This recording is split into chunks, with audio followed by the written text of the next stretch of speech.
Welcome to our channel तुदुन गाय vlogs. दोस्तों, आज मैं एक नया वीडियो में कुछ इन्फॉर्मेशन देने के लिए मैं आपका सामने आया हूँ। मेरा नाम तुदुन गायन है। मैं करीब ओमान में 27 साल से रहता हूँ। ज़्यादा दिन रहने के वजह से मुझे थोड़ा बहुत इन्फॉर्मेशन मालूम है, कुछ नॉलेज है जो आपको शेयर करना चाहता हूँ। वो है हाउसमेट। बहुत लोग मुझे कमेंट में बोलते रहते हैं कि हाउसमेट जॉब के लिए थोड़ा बताने के लिए क्या क्या उसका काम करना पड़ता है, क्या क्या फैसिलिटी क्या क्या मिलता है। तो मैं उन लोगों के लिए वीडियो बना रहा हूँ जो लोग कोई हाउसमेट का काम के लिए गल्फ कंट्री में आता है जाता है। ये सिर्फ ओमान का नहीं, पूरा गल्फ कंट्री में एक ही सिस्टम है, एक ही सिचुएशन है। ये मैं आपको बताना चाहता हूँ। तो मैं किसी को डराना नहीं चाहता हूँ। जो सच है, हकीकत है, जो सामने हम देखते हैं वही मैं बता रहा हूँ। बहुत लोग थोड़ा ज़्यादा नहीं पढ़ा लिखा नहीं होता, समझो 8 क्लास 10 क्लास पढ़ा लिखा हो, वो लोग गल्फ में, वो सब लड़की लोग गल्फ में जाना चाहता है। थोड़ा पैसा ज़्यादा मिलता है, अपना देश से थोड़ा ज़्यादा पैसा मिलेगा, ये सोच के थोड़ा सा अपना फ्यूचर अच्छा होने के लिए लोग गल्फ में जाता है काम काज के लिए। कोई एजेंसी के थ्रू जाता है, कोई डायरेक्ट जाता है, कोई जान पहचान के थ्रू जाता है। तो लेकिन कोई की जाने के बाद थोड़ा सा प्रॉब्लम में फेस करना पड़ता है। इस सब चीज़ के बारे में थोड़ा बताना चाहता हूँ। वो क्या क्या काम करना पड़ता है। बहुत लोग मालूम है, सोचता है हम हाउसमेट का जॉब में जा रहा हूँ लेकिन हमको अच्छा ट्रीट मिलेगा, हमको ज़्यादा काम नहीं करना पड़ेगा। तो ऐसा बिल्कुल नहीं है। पहली बात है कि आप अगर हाउसमेट का जॉब के लिए जाओगे तो आपको तो पहले का रिक्वायरमेंट है, जो आपको इधर से मेडिकल करना पड़ेगा, पासपोर्ट करना पड़ेगा। आप किसी एजेंसी से जाओगे तो थोड़ा पैसा खर्चा करना पड़ेगा। उधर से कोई डायरेक्ट मिल जाए, कोई आरबीएन का डायरेक्ट चांस मिल जाए, कोई रिश्तेदार के जरिए, हो सकता है आपको पैसा खर्चा ना हो। लेकिन कुछ किसी किसी को टिकट का खर्चा देना पड़ता है। किसी लोग पैसा, जो लोग हेल्प करता है वो लोग भी थोड़ा बहुत पैसा लेता है, क्योंकि गल्फ में सब पैसा कमाने के लिए आया है ना। इन सब के बारे में थोड़ा सा बात करना चाहता हूँ। आप अगर इधर आ भी गए गल्फ में, पहली बात है ओमान में अभी बहुत मुश्किल है हाउसमेट का जॉब के लिए, क्योंकि इंडियन एम्बेसी का रूल्स है 50,000 बैंक डिपॉजिट देना पड़ेगा स्पॉन्सर को। इस वजह से अभी स्पॉन्सर लोग, ओमानी लोग इंडियन हाउसमेट नहीं लेते। इसके बदले फिलीपींस का लेते, म्यांमार का लेते, श्रीलंका का लेते, ज़्यादातर बांग्लादेश का भी थोड़ा बहुत लेते, लेकिन इंडियन को नहीं लेता, क्योंकि इंडियन एम्बेसी ने बहुत प्रेशर दिया। इसका एक कारण है कि पहले बहुत प्रॉब्लम होता था हाउसमेट के लोगों के लिए। किसी का नौकरी सैलरी नहीं ठीक से दे रहा था, किसी को तकलीफ दे रहा था। इस वजह से इंडियन एम्बेसी ने ऐसा कड़क रूल्स बनाया कि ऐसा डिपॉजिट रखो, कुछ प्रॉब्लम होगा तो उस डिपॉजिट मानी उस हाउसमेट को दिया जाएगा। तो अभी नहीं, बहुत पहले से रूल्स बना के रखा। कोई हाउसमेट आएगा तो उसको 3 महीने के बाद एम्बेसी में उसको इन्फॉर्म करना पड़ेगा कि वो कैसा है, उसको टेलीफोन दिया है नहीं दिया है, छुट्टी दिया है नहीं दिया है, सब चीज़ को। इस वजह से ये ओमानी लोग थोड़ा सा पसंद नहीं करता झंझट। ये हो गया ओमान के बारे में। गल्फ देश में बहुत जगह इंडियन हाउसमेट जाता है, सऊदी में जाता है, बहरीन जाता है, कतार, कुवैत, दुबई में जाता है हाउसमेट काम के लिए। इन लोगों के लिए मैं थोड़ा सलाह देता हूँ। मेरा ये वीडियो उन लोग जरूर देखे जो लोग सोचता है हाउसमेट का काम बहुत अच्छा काम होता है। देखो, हाउसमेट काम, हाउस बॉय का काम एक लेबर का काम का जैसा होता है। हर काम करना पड़ेगा उसको। घर के अंदर, हाउसमेट का घर के अंदर का काम होता है ज़्यादातर, बाहर का थोड़ा बहुत होता है। लेकिन ऐसा बात नहीं कि हर टाइम घर के अंदर ही होता है, तो एकदम एसी के अंदर काम होता है, ऐसा नहीं है। बाहर भी काम होता है। इनका काम का कोई टाइम टेबल नहीं रहता।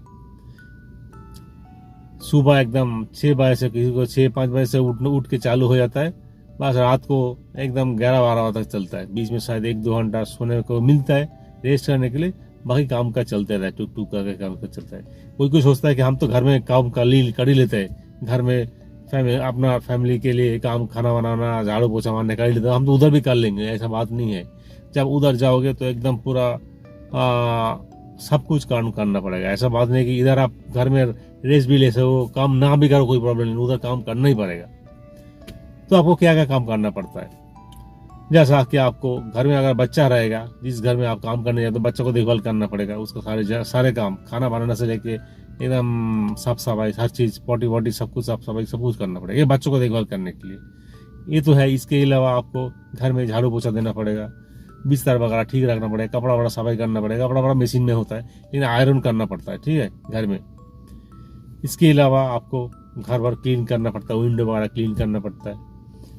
आपको किचन का भी, छोटा घर होगा तो किचन का भी काम करना पड़ता है। किचन का काम, खाना वाना बनाना पड़ेगा। आपको मालूम नहीं पहले लेकिन आपको 2-4 दिन के बाद आप वो लोग मैडम लोग सिखा देते तो वो करना पड़ता है। इसके अलावा कोई घर में एनिमल वगैरह भी रहता है, उसके लिए उसको देखभाल करना पड़ता है, ठीक है। इसके अलावा आपको घर में कोई गेस्ट आया, कुछ आया, तो उनको लिए भी खाना वाना बनाना पड़ेगा आपको। अगर जिस घर में रहेगा साफ सफाई करना पड़ेगा। ये सब तो काम है। ये तो गया इंडोर का काम। इससे कोई टाइम टेबल नहीं है, ठीक है। इसके अलावा मैडम लोगों को तो जब फरमाइश रहता ही है, आज ये ले आओ, अभी वो ले आओ, वो भी ले आओ। इसके अलावा कभी कभी थोड़ा मार्केट में भी जाना पड़ता है। कोई सामान बाहर का कोई लोग नहीं होगा तो मार्केट में सामान मॉल ले आना पड़ता है, ये तो बात है। इसके अलावा आपको घर में गाड़ी रहता है, गाड़ी सफाई करना पड़ता है, ठीक है। ये मत सोचो कि हम गाड़ी सफाई नहीं, हम बोल नहीं सकता कि ये काम नहीं करेंगे, सारे काम करना पड़ेगा। जो काम घर में रहेगा करना पड़ेगा। गाड़ी सफाई करना पड़ेगा। घर में घर के बाहर जो टाइल्स है, किसी किसी घर में 3-4 गाड़ी रहता है, सफाई करना पड़ता है सुबह सुबह। उसके बाद घर में जो टाइल्स वगैरह रहता है घर के बाहर, उसमें भी आपको हफ्ते में एक बार करके धोना पड़ेगा, ठीक है। इसके अलावा अगर आपको घर में कारपेट वगैरह है, कारपेट रहता है ना बड़ा, पूरा घर पर, इधर गल्फ कंट्री में ज़्यादा लोग कारपेट यूज़ करता है। तो कारपेट है तो पूरा कारपेट को ब्रूमिंग करना पड़ेगा, पूरा सफाई करना पड़ेगा, ठीक है। वैक्यूम क्लीनर से आपको बराबर कारपेट वगैरह सब कुछ सफाई करना पड़ेगा। ये सब काम है, गाड़ी का काम है। गार्डन भी रहेगा, थोड़ा बहुत गार्डन में पानी भी देना पड़ेगा। अगर लोग नहीं है तो, छोटा छोटा घर है तो छोटा छोटा गार्डन होता है, जैसे हम लोगों का छोटा छोटा घर होता है, आसपास में थोड़ा सा कोई फूल का ये कोई झाड़ लगा दिया तो पानी वानी देना पड़ेगा। प्रॉब्लम ये है गर्म कंट्री है, बाहर गर्म बहुत होता है, लेकिन आपको करना पड़ेगा। लेकिन रहने के लिए आपको एसी वगैरह दिया जाएगा। अच्छा, अगर ये सब काम करते करते आप, प्रॉब्लम क्या होता है, काम करना कोई प्रॉब्लम नहीं, लेकिन कंटिन्यू चलता रहता है, ठीक है। पूरा दिन में अभी ये करो, कभी वो करो, सफाई करो। मैडम लोग जब नींद से उठता है तो उनके लिए नाश्ता वास्ता बनाओ। ये सब पूरा काम, आप कुछ काम में ना नहीं बोल सकते। आपका तबीयत ठीक है तो वो काम करना पड़ेगा। इसके अलावा आपने अगर समझो कोई बात पे नाराजगी दिखाए तो प्रॉब्लम चालू हो जाता है।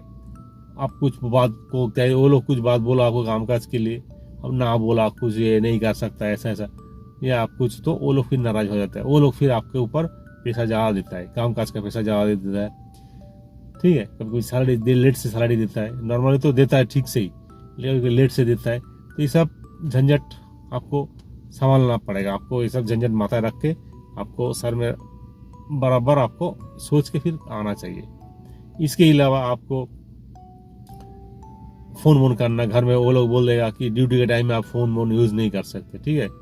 घर में किसी किसी घर में वाईफाई रहता है, किसी के नहीं रहता है, तो आपका नहीं रहेगा तो आपका जेब से पैसा जाएगा, वो लोग नहीं देगा पैसा, वाईफाई का पैसा। आप लोग घर में बात करोगे तो कभी रात को आप फ्री रहोगे तभी कर सकते हो, ठीक है।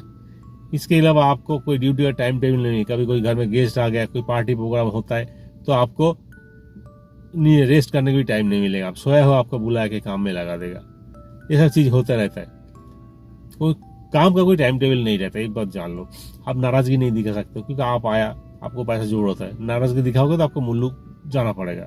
कोई आदमी, कोई हाउसमेट लड़की या औरत पैसा बहुत खर्चा करके आता है, एजेंट को देना पड़ता है, कुछ देना पड़ता है, लेकिन कोई भी आदमी फ्री में आपको काम नहीं करेगा, तो इसलिए आपको पैसा खर्चा करना पड़ता है।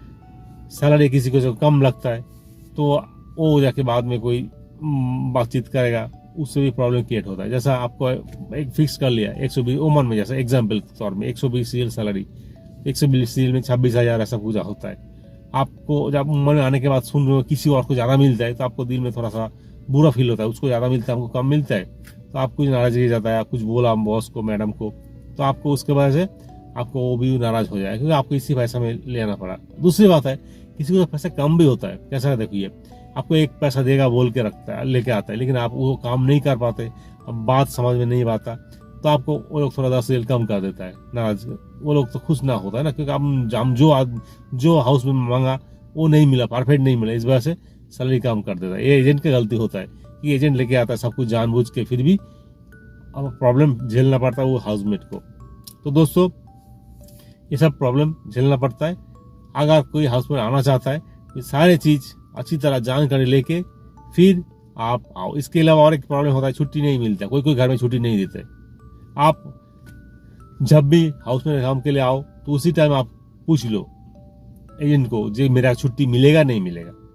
एक प्रॉब्लम होता है क्योंकि हाउसमेट लोग पूरा दिन काम करता है, पूरा हफ्ता काम करता है, उसको एक दिन छुट्टी नहीं मिलेगा तो बुरा लगता है।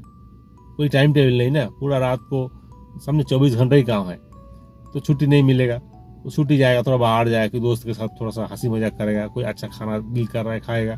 तो ये सब चीज़ के लिए छुट्टी होना बहुत जरूरी है। छुट्टी हो तो ज़्यादा अच्छा है, लेकिन कोई कोई देता नहीं कोई घर में। तो इसलिए पहले पूछ लो कि मेरे को छुट्टी चाहिए। छुट्टी नहीं मिलेगा हम नहीं जाएंगे, काम दूसरा जगह काम करेंगे, लेकिन नहीं जाएंगे। ऐसा ऐसा बात करके फिर आप आगे बढ़ो, आगे करो। अगर मेरा एक वीडियो छोटा सा वीडियो बनाया ताकि उन हाउसमेट को लेकर जो लोग आना चाहता है, मेरे को कोई कमेंट करता है कि मैं हाउसमेट के काम में जाना चाहता हूँ, कुछ मेरे लिए हेल्प कर दूँ, तो वो लोग मालूम नहीं पड़ता। वो लोग सोचता है कि उधर जाऊँगा बस मैं आयस करूँगा, अच्छा सैलरी मिलेगा, घर में भेज दूंगा, अच्छा है। लेकिन ऐसा नहीं है, आपको बहुत मेहनत करना पड़ता है। कभी कभी काम इतना ऐसा होता है कि आपको रोना आना पड़ेगा कि मैं क्यों आया। तो ये सब मैं आपको कोई डराने के लिए नहीं बोला, ऐसा ही होता है। ये गल में जितना भी लोग आता है, जितना पुराना होगा उसको उतना अच्छा होता है, क्योंकि पुराना होने से उसको मालूम होता है कि पहली बात है हमारा देश में लोग हिंदी में बात करता है या रीजनल लैंग्वेज है उसमें बात करता है। कोई पंजाब के लोग पंजाबी में बात करेगा, बंगाली लोग बांग्ला में बात करेगा। लेकिन ओमान में या गल्फ कंट्री में ये बात नहीं चलता। दो लैंग्वेज है, एक इंग्लिश एक अरबिक, ये दो लैंग्वेज पे यहाँ चलता है। जो लोग पुराना होता है, जो लोग कोई हाउस में काम करके रिटर्न चला गया, उन लोगों के लिए अच्छा होता है, उन लोगों को प्रॉब्लम उतना नहीं फेस करना पड़ता है, उन लोग पूरा सिचुएशन जानता है। लेकिन जो लोग एकदम नया है तो उनको थोड़ा सा ये प्रॉब्लम होता है। तो मैं पहले बोलता हूँ कि जो लोग थोड़ा बहुत इंग्लिश जानता है तो वो अप्लाई करे, नहीं जानता है तो उसको थोड़ा मुश्किल होगा। ये बात जान लीजिए, मुश्किल होगा, बाद में आप रोएंगे, कोई फायदा नहीं। क्योंकि आपको जब बात करना आता नहीं तो आप कैसे कम्युनिकेट करोगे, मालिक के साथ कैसे कम्युनिकेट करोगे, एक बात होता है ना। तो दोस्तों ये मैं एक छोटा सा जानकारी दिया उन हाउसमेट लोगों के लिए जो लोग गल्फ में नौकरी करना चाहता है लेकिन मालूम ना होने के वजह से बहुत प्रॉब्लम झेलना पड़ता है। ये सब बात है। तो आपको अगर वीडियो अच्छा लगा तो आप लाइक करिए, शेयर करिए, सब्सक्राइब कर दीजिए। और कुछ भी बात मैं गलत बोला कुछ हो आपको तो कमेंट कर दीजिए कि मैं ये गलत बोला, कुछ है ऐसा।